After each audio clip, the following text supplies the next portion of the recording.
काही प्रसंगी श्रवणदोष तपासणी झाल्यानंतर जेव्हा व्यक्तींसोबत माझं संभाषण होतं की तुम्हाला आता श्रवण यंत्राची गरज लागणार आहे, त्यावेळेस त्यांचं असं म्हणणं असतं की मला ऐकण्याची तशी काही समस्याच नाहीये, फक्त काही ठराविक व्यक्तींचं बोलणं मला ऐकू येत नाही आणि 4-5 व्यक्ती जर एकत्र बोलत असतील तर ते कळत नाही, पण मला श्रवण यंत्राची वगैरे काही गरज नाही.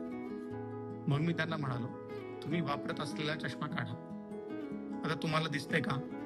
तर ते म्हणाले, हो मला दिसतंय. मग मी म्हणालो की तरी देखील तुम्ही का चष्मा वापरता?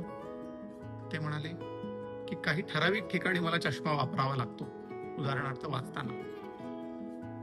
मग मला हेच सांगायचंय की एक जे ज्ञानेंद्रिय आहे डोळे, त्याच्यामध्ये थोडी देखील समस्या झाली की आपण त्यावर उपाय करण्याचा विचार करतो, पण मग दुसरं श्रवणेंद्रिय जे आहे आपले कान, त्याच्यावर का आपण उपाय नाही करत?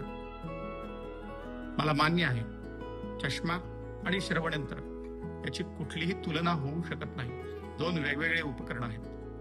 परंतु फक्त मला एवढंच म्हणायचं आहे की जर आपण डोळ्यांकडे लक्ष देतो तर आपण कानांकडे देखील लक्ष द्यायला हवं. अधिक माहितीसाठी आम्हाला संपर्क करा.